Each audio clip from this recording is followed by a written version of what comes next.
الرجيم بسم الله الرحمن الرحيم وإذ أخذنا ميثاقكم ورفعنا فوقكم الطور خذوا ما آتيناكم بقوة واذكروا ما فيه لعلكم تتقون ثم توليتم من بعد ذلك فلولا فضل الله عليكم ورحمته لكنتم من الخاسرين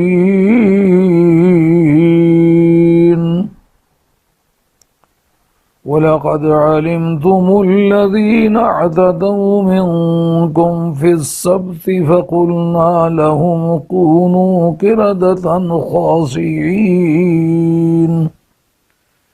فجعلناها نكالا لما بين يديها وما خلفها وموعظة للمتقين وإذ قال موسى لقومه إن الله يأمركم أن تذبحوا بقرة قالوا أتتخذنا هزوا قال أعوذ بالله أن أكون من الجاهلين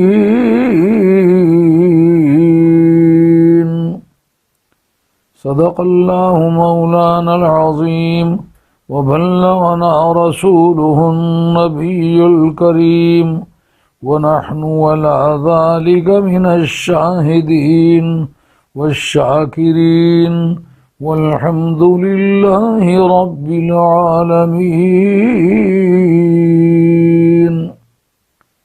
Allah subhanahu wa ta'ala says, وَإِذْ أَخَذْنَا مِيثَاقَكُمْ. Remember the time when I make a covenant with you. أَخَذْنَا مِيثَاقَكُمْ. We made a covenant with you. وَرَفَعْنَا فَوْقَكُمُ الطُّورَ. And we raised the mountain Tur above you. خُذُوا مَا آتَيْنَاكُمْ بِقُوَّةٍ. And grip with full force whatever we have given to you. وَاذْكُرُوا مَا فِيهِ. And bear in mind whatever is contained therein.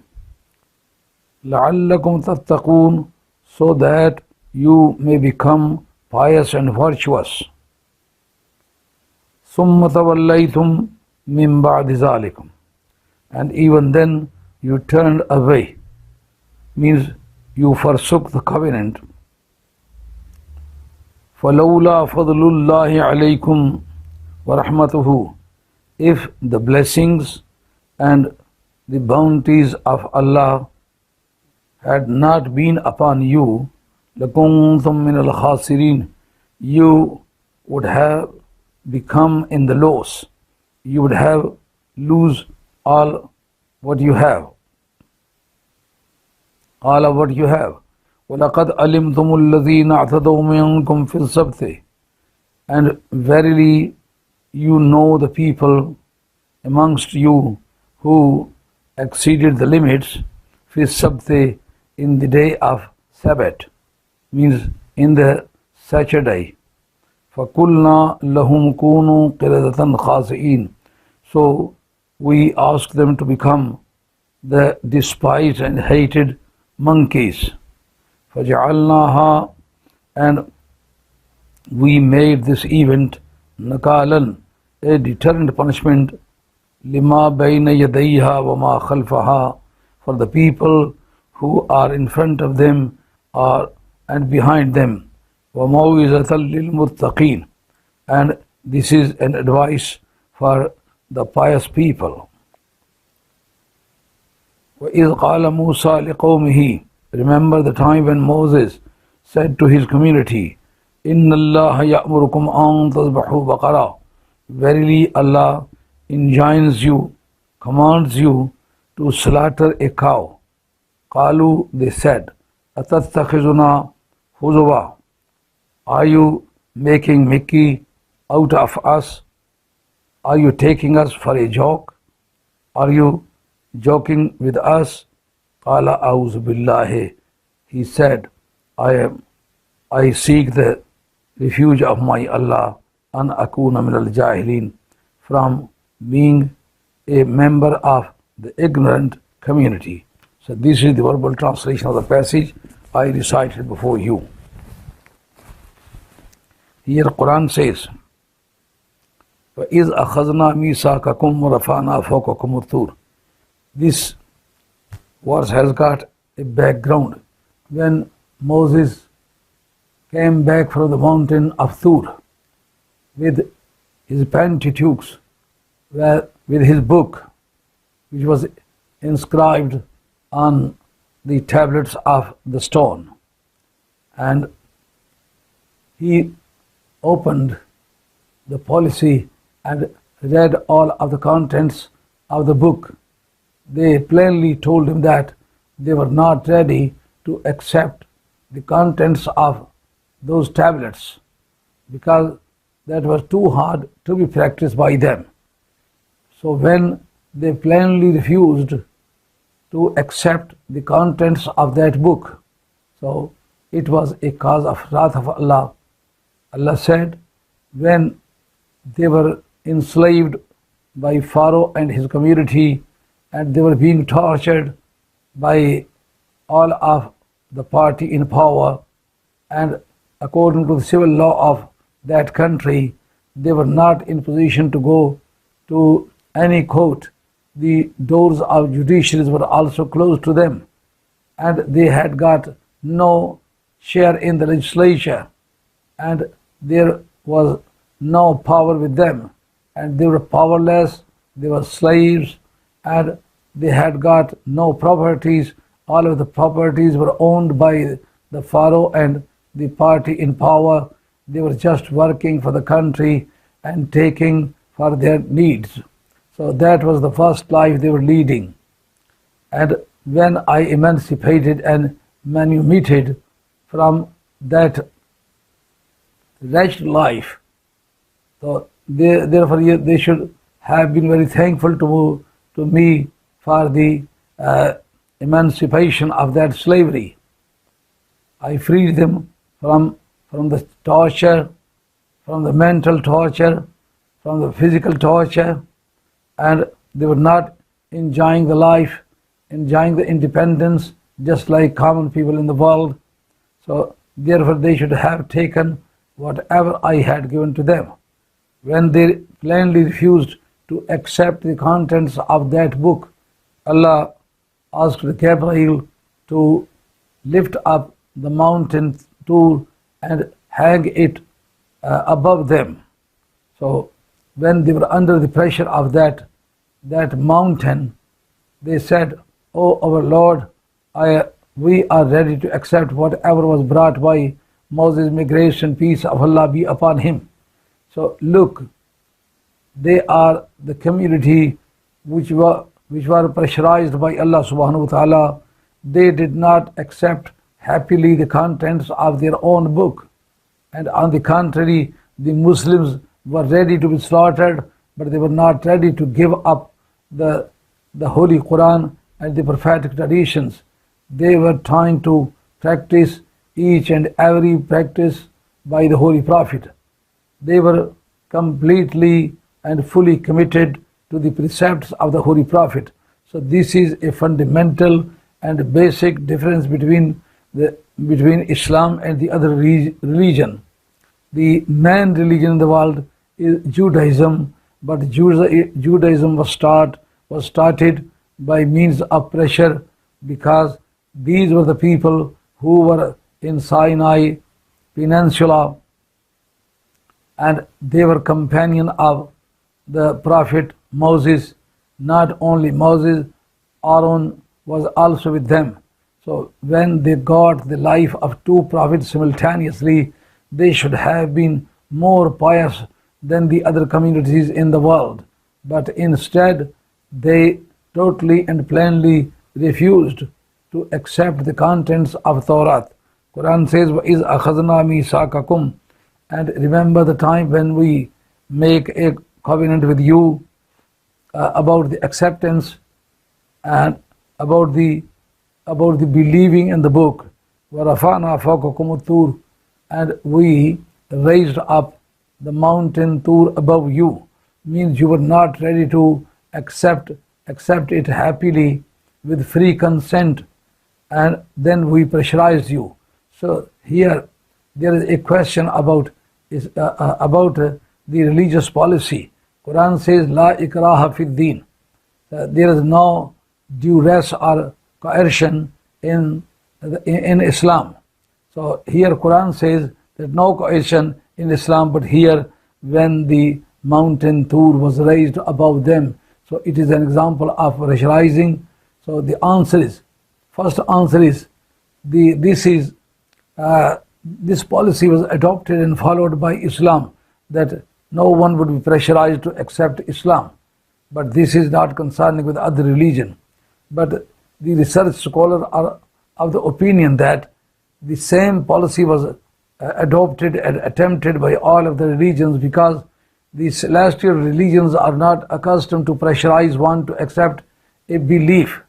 So then what is the answer to this question, that the Judaism, the Jews who were in Sinai Peninsula, they were pressurized?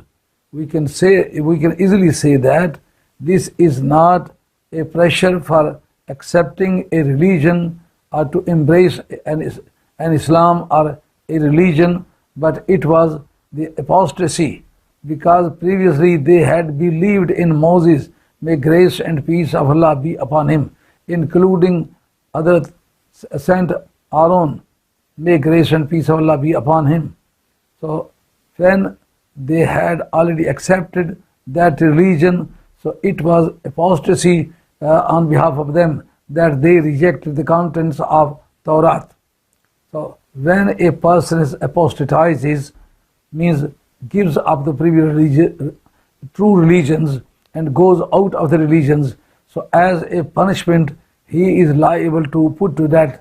But this was a concession rate that Allah subhanahu wa ta'ala gave them a chance to accept or reject. In the case of rejection, they were liable to be punished with the death. So this is the punishment of apostasy, but not this was a pressure to accept the religion. Now in Islam, if a person does not accept Islam, he cannot be pressurized. La ikraha fid deen. All of the non-Muslims residing in the Muslim countries, they are called tributaries. They pay the tax just like we are paying tax in this country. So they are tributaries in different Muslim countries, but they live there happily and freely, and their soul and property and their persons are always equally protected by the Muslim states. Muslim state is duty bound to protect the property and honor and prestige and the person of the non-Muslim residing in Islamic country. So they are not pressurized. They are not pressurized to accept Islam. So this is a policy which was framed by Islam and practiced. But if a person accepts Islam, embraces Islam, and then apostatizes, means goes out of Islam, becomes murtad. So if he becomes apostate, apostatizes, then he is liable to be punished with death. First of all, Islam will order that such a person should be in the detention center, in the confinement, and the Muslim scholars would be obliged to go there and to make him understand and to clarify the confusion or ambiguity caused by the circumstances to him, and he is misunderstood. He is misunderstanding the contents of Islam. If he is satisfied and comes back to Islam, then no action would be taken against him. He would not be taken to task. But when a person insists upon the refusal to Islam. He rejects the contents of Islam, and after the struggle of Muslim scholars to make him understand, he does not come back, then he is liable to put to death. But this is penalty of apostatization. This is not la ikrah fi din, against the policy of the Quran, that there is no coercion, there is no pressure in Islam to make someone Muslim or to convert some into Islam. Conversion to Islam is not a compulsory, it is a freedom which is enjoyed and exercised by the non-Muslims. They can live in the Islamic State without accepting Islam. But if a Muslim goes out, apostatizes, he is liable to be punished with the death. Quran says, Khuzu ma ataynakum, when we raise the mountain Tur above you, and we ask you to grip the contents contained therein, the contents of Torah, la'allakum tattaqun, and this is not for my benefit. You are expected to become pious and virtuous. So this is for your correction, for your reformation. This is a reformative book. It will provide you with the proper guidance and will show you the destination. This is a common subject of the celestial book, that all of the books are sent down by Allah subhanahu wa ta'ala to the prophets. They are to provide the human being with the proper guidance. There is no interest of Allah, and there is no benefit taken by Allah subhanahu wa ta'ala. Allah is above taking the benefits from anyone. But all of the contents of the celestial books are to reform the human being and to maintain peace and law and order. And the revelation of the celestial book is to reform the humanity, their moral, their ethics, their ideology, their practice, their relationship between the society, among the society. Therefore Allah says, لَعَلَّكُمْ تَتَّقُونَ, so that you may become the pious and virtuous. ثُمَّ تَوَلَّيْتُم مِّن بَعْدِ ذَلِكَ, and again you turn away, means you forsook, you gave up the covenant, you did not practice, you did not follow your way, and you did not keep your words, but you turned away. Means the contents of Torah were violated by you. So these are the pinpoints and faults and mistakes of the Judaism, and the people residing in Medina Thayyibah with the name of Jews are being addressed by Muhammad Rasulullah Sallallahu Alaihi Wasallam and by the Holy Quran, that you are not going to accept Islam. So this is not because you could not understand the contents of the Holy Quran, but this is your nature. You are accustomed to violate the divine law and to transgress and to do wrong in front of the prophets. Even 2 prophets were there, and book was revealed, and the mountain Tur was raised above your head, and you accepted the contents of the book, and you made a covenant with Allah subhanahu wa ta'ala. In spite of all these facts, you violated and you did not practice the contents of the Holy Quran. So therefore we can easily analogize you on your previous forefathers and ancestors, that you are not going to accept Islam. Therefore we are not going to coerce you. You are completely independent whether you accept Islam or don't accept it. Quran says, فَلَوْلَا فَضْلُ اللَّهِ عَلَيْكُمْ وَرَحْمَتُهُ لَكُنْتُمْ مِنَ الْخَاسِرِينَ. If the blessings and the bounties of Allah had not been upon you, you would have suffered the loss, you would have been in the loss, and you would have been destroyed by the wrath of Allah, because by the violation, and not only violation but mentally and ideologically rejection of the divine law is apostatization. You should have been killed and completely finished by Allah subhanahu wa ta'ala, but it was bounty of Allah subhanahu wa ta'ala that you would not have been killed. You were not killed. Quran says, وَلَقَدْ عَلِمْتُمُ الَّذِينَ اعْتَدَوْا مِنْكُمْ فِي السَّبْتِ فَقُلْنَا لَهُمْ كُونُوا قِرَدَةً خَاسِئِينَ. And you know very well the people amongst you who violated and desecrated and committed the blasphemy against the day of Sabbath.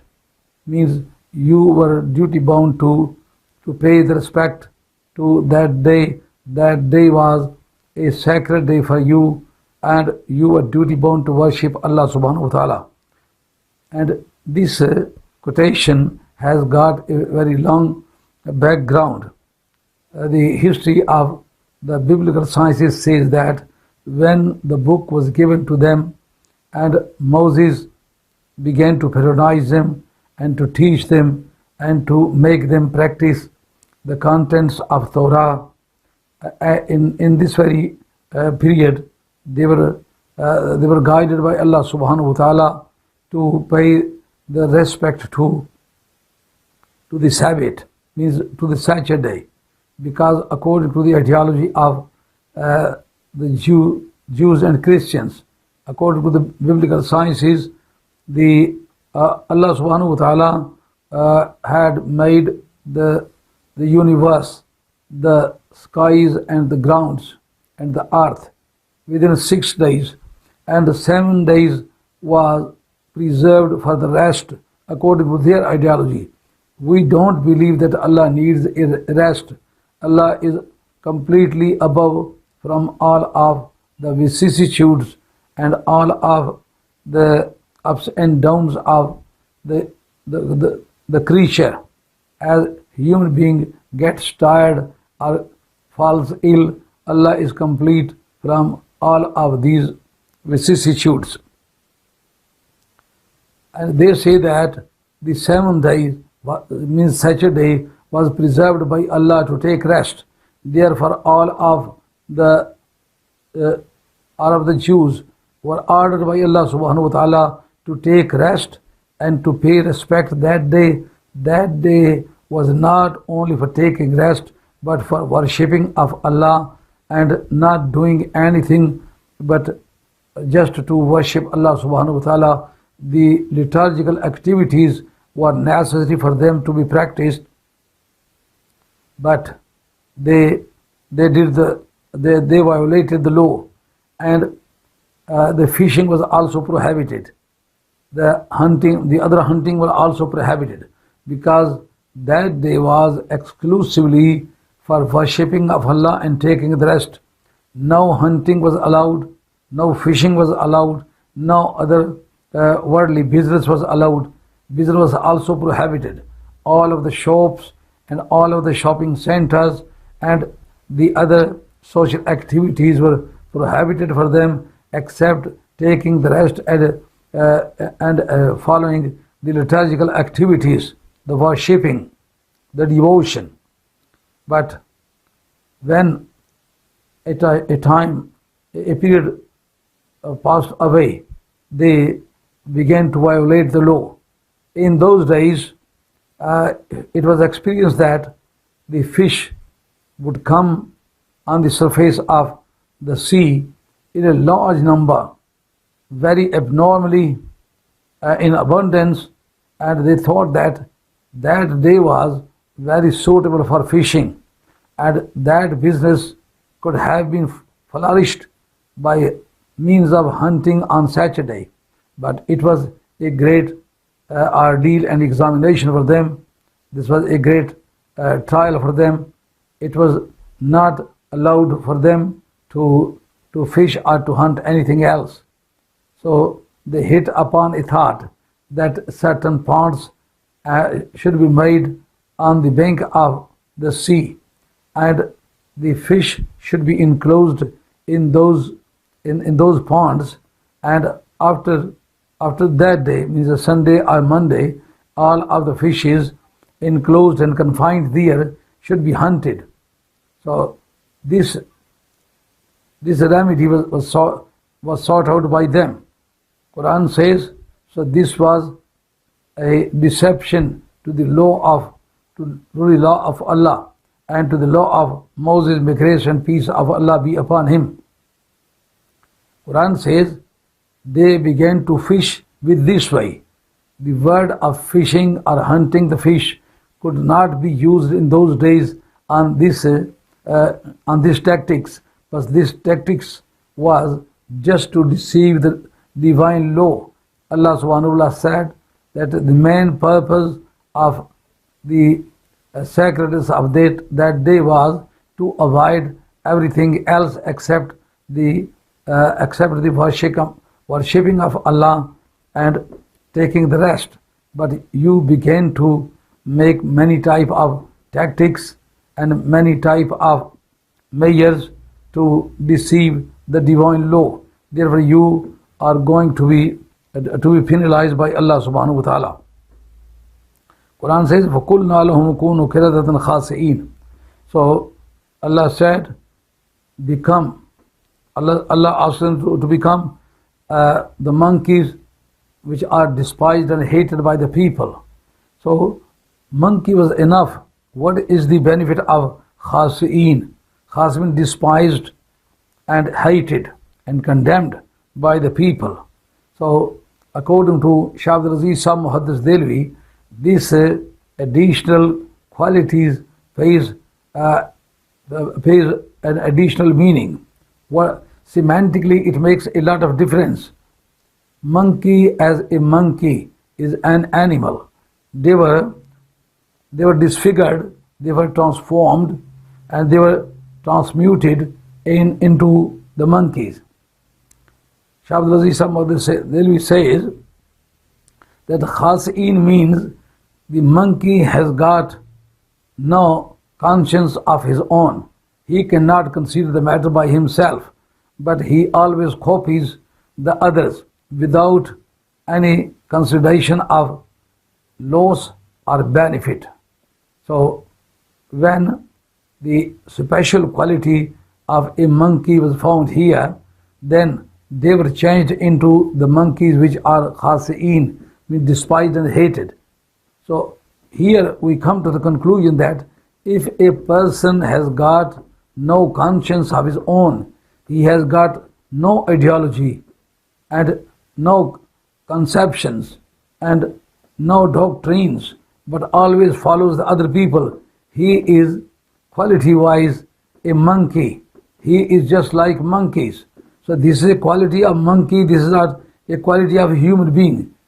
Just like nowadays, we see the people that they always try to follow every modernity, every model which is invented in the society. They don't care whether this is beneficial or the detrimental.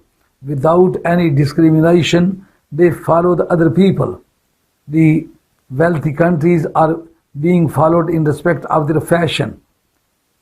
The shaving of the beard, the style of the mustaches, the styles of the clothes, the pants, the trousers are mostly a copy of the other people. So if a person does not consider his comfort or discomfort as his easy practice or difficult practice, so his mind is just like monkeys. Muslims should follow Muhammad Rasulullah sallallahu alayhi wa sallam, because every action and omission by the Holy Prophet is for the benefit of the human society. All of the things were made by the Holy Prophet just for the interest of human being, either in this world or in the next world. Therefore, a Muslim should confirmly believe that all of the practice of Muhammad Rasulullah and all of the omissions by the Holy Prophet are just for the benefit of the human being, and practice of every person can be relied upon according to his knowledge. Since our Holy Prophet was fully aware of the events which are going to happen in this world and in the next world and in the eschatology, means in the barzakh, lyceum, means when Nabi Kareem was fully aware, therefore he advised his community to follow him. For instance, you mostly know that when a dead body is placed in the graveyard, two angels come there and begins to ask the questions about the divinity of Allah and about Islam, about reality of Islam, and about the prophethood of Muhammad Rasulullah sallallahu alaihi wasallam. So these things are totally unseen secrets, but the unseen secret was fully known by Muhammad Rasulullah sallallahu alaihi wasallam. Therefore, everybody, every Muslim is duty bound to believe in the accuracy of the knowledge of the Holy Prophet and should fully committed to the precepts of the Holy Prophet. But if he also does not care for the obedience of the Prophet, but he copies the other people irrespective of the benefit or the loss, and regardless of the good or bad, so his mind is just like monkey. Muslims are Muslims and they are duty bound to be convinced by the teachings of the Holy Prophet, and they should be fully committed to the precepts of the Holy Prophet and they should follow him. So this was the people, this was the position of the people who were liable to be punished. Kunu kiradatan khasin. But here there are many different opinions of the Muslim scholar. Some of them say that they were not disfigured, they were not transmuted, their bodies remained the same, but their mental position was changed into the monkeys. They were doing and eating and drinking and sleeping and moving like the monkeys without any consideration of humanity. But this opinion is very weak. The words of the Holy Quran explains that they were disfigured, they were distorted, and they were transmuted, and they were completely changed into the form of the monkeys. But those monkeys did not live for a long time. After a few days, they died away. And what was the reason of their transmutation? The reason for their transmutation was, Quran says, لُعِنَ الَّذِينَ كَفَرُوا مِن بَنِي إِسْرَائِيلَ عَلَى لِسَانِ دَاوُودَ وَعِيسَى بْنِ مَرْيَمَ ذَلِكَ وَمَا عَصَوْا وَكَانُوا يَعْتَدُونَ كَانُوا لَا يَتَنَاهَوْنَ عَن مُنكَرٍ فَعَلُوهُ لَبِئْسَ مَا كَانُوا يَفْعَلُونَ. Quran says, the Bani Israel, the children of Israel who attempted the infidelity, who became infidels, they were cursed by David, may grace and peace of Allah be upon him, and by Jesus as well, may grace and peace of Allah be upon him. What was the reason of their penalization? Quran says they were chastised, they were imposed the torturing torment, because ذَلِكَ وَمَا عَصَوْا وَكَانُوا يَعْتَدُونَ. They committed the disobedience of Allah and they were transgressing. But this was ambiguous. The ambiguity cannot be clarified without the attachment and affiliation of the next verse. Next verse says, كَانُوا لَا يَتَنَاهَوْنَ عَنْ مُنْكَرٍ فَعَلُوهُ. When some of them were fishing, the other people were just watching them and not preventing them fishing. Quran here says that there were three groups. One was to prevent the people fishing as well, and one group was fishing, and the third group was not fishing, neither prohibiting the people. The fishing persons were penalized for their practice, because it was an express provision of disobedience to Allah subhanahu wa ta'ala. The law of divine was completely disobeyed by them and very openly.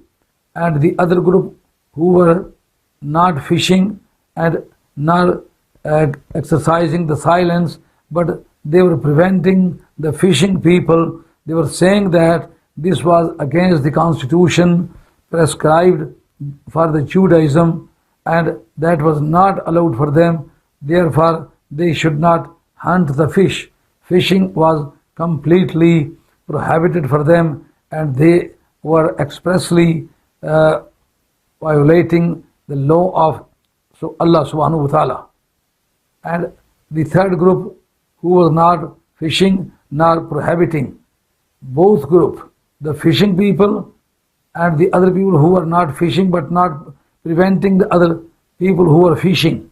So these two groups were challaned in the same section, and they were dealt with alike, because Nabi Kareem says, "Man ra'a minkum munkaran falyughayyirhu biyadihi, fa in lam yastati' fa bilisanihi, fa in lam yastati' fa biqalbihi, fa zalika ad'aful iman." Whosoever happens to see the bad thing is being committed, his duty is to prevent the people by force if he can. But if he is not in position to control the people by force, he should prevent them. He should prevent them committing the crime or violating the law by tongue. And if he is not in position to express himself in front of the people, and there is a legal pressure on him, and he is helpless to keep quiet, so in such a case, he should hate. He should hate by heart. So these are three stages. If a person does not prevent the criminal people and he does not commit the crime, and the people who are avoiding the commission of the crime as well and prohibiting the other people as well, only those people were saved by Allah, and their salvation was made by Allah subhanahu wa ta'ala. But the other two groups were challaned in the same section, and they were penalized with the same pattern and the same volume. Therefore, all of the Muslims are duty bound to check the affairs of other Muslims. Not only Muslims, but his duty is to protect honor and respect and soul and body and the property of other people. If a person sees that, looks at the people committing the crime, and he does not prevent them, he is liable to be punished. All of the Muslims are duty bound to amr bil ma'ruf and nahy anil munkar, to ask the other people to do the good thing and to prohibit the people, forbid the people doing the wrong things. Amr bil ma'ruf and nahy anil munkar, this institute is called vigilance of people. Vigilance of people is also an institute of law. This is also legal institute. All of the Muslims, as they are bound to make a law, their legislation should work, and the executive is duty bound to implement the law, and the judiciary is duty bound to decide the cases, the affairs according to the demand of the law. Similarly, the vigilance of people is also an institute of law. They should also work. They should be very vigilant about the whereabouts of everybody, and their duty is to be aware of the environment and ecology. Ecological effects should also be avoided by the Muslims. Quran says, فَجَعَلْنَاهَا نِكَالًا لِمَا بَيْنَ يَدَيْهَا وَمَا خَلْفَهَا وَمَوْعِظَةً لِلْمُتَّقِينَ. And we made it a deterrent punishment for all of the human being. نِكَالًا لِمَا بَيْنَ يَدَيْهَا وَمَا خَلْفَهَا. We made it a deterrent punishment.